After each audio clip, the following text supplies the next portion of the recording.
Kita lanjutkan ayat 102. Ini ayat yang panjang nih.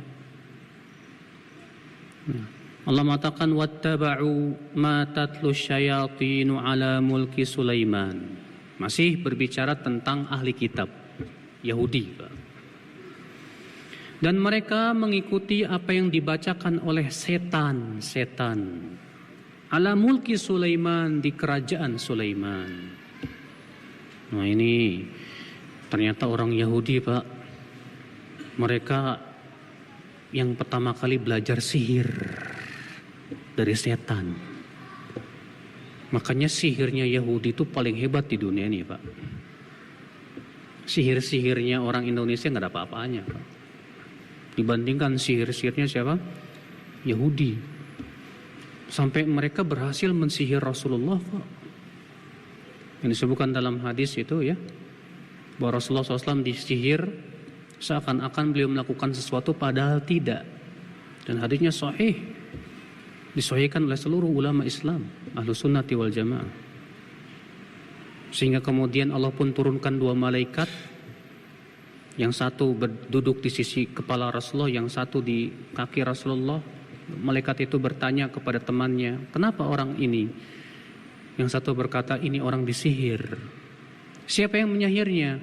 Labid bin Al-Aqsam, orang Yahudi. Masya Allah. Dengan apa dia menyihir? Menyihir dengan bekas-bekas rambut yang jatuh ketika menyisir. Di mana disimpan buhulnya? Di sebuah sumur. Maka kemudian Rasul pun bangun dan menyuruh beberapa sahabat untuk mengambil buhul-buhul tersebut. Maka diambillah buhul-buhul, diserahkan ke Rasulullah. Lalu Allah turunkan Qul a'udzu birabbin nas dan Qul a'udzu birabbil falaq. Setiap kali dibacakan ayat, putus buhulnya. Kemudian Rasulullah pun sembuh. Ya. Nah, itu Yahudi yang mempelajari sihir itu, Pak. Allah akan menyebutkan di sini. Wattaba'u ma tatlu syayatinu ala mulki Sulaiman. Dan mereka mengikuti apa yang dibacakan oleh setan di zaman Nabi Sulaiman alaihi salatu wassalam. Ya. Wa ma kafara Sulaiman walakinna syayatina kafaru. Sulaiman tidak kafir, tapi setanlah yang kafir. Kenapa Allah mengatakan begini? Karena orang Yahudi mengklaim bahwa sihir yang mereka pelajari itu ajaran Nabi Sulaiman. Dan ternyata apa? Sebagian umat Islam masih ada juga bikin-bikin Raja Sulaiman gitu kan. Namanya Raja Sulaiman, ini turun-temurun ajaran Nabi Sulaiman. Nabi Sulaiman gak pernah mengajarkan sihir. Maka Allah ingin membantah mereka itu. Wa ma kafara Sulaiman. Sulaiman tidak kafir. Walakinna syayatina kafaru. Tapi setanlah yang kafir. Yu'allimunan nasa sihr.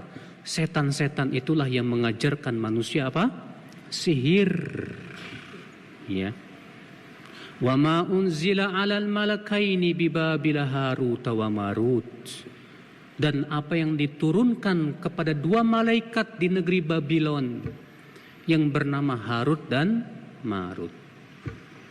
Di mana dua malaikat ini Allah sengaja turunkan, Pak, untuk menguji orang-orang Yahudi. Dua malaikat ini diberikan oleh Allah kemampuan untuk mengajarkan sihir juga. Ibnu Abbas mengatakan kalau ada orang-orang Yahudi datang ingin belajar sihir kepada malaikat Harut dan Marut, maka dua malaikat ini berkata kepada orang Yahudi ini, innama nahnu fitnah fala takfur. Kami ini ujian buat kamu. Kamu jangan kafir. Kalau ternyata orang ini ngeyel tetap pengen belajar, maka Harut dan Marut mengajarkan mantra-mantra. Lalu disuruhnya pergi ke suatu tempat. Dan di tempat itulah setan mengajarkan sihir. Jadi sebetulnya yang mengajarkan sihir secara hakiki siapa? Setan. Makanya Allah mengatakan di sini, walakinna syayatina kafaru yu'allimuna an-nasa sihr. Tapi setanlah yang kafir. Mereka yang mengajarkan sihir. Ini menunjukkan, kata para ulama, orang yang belajar sihir kafir, murtad dari agama Islam.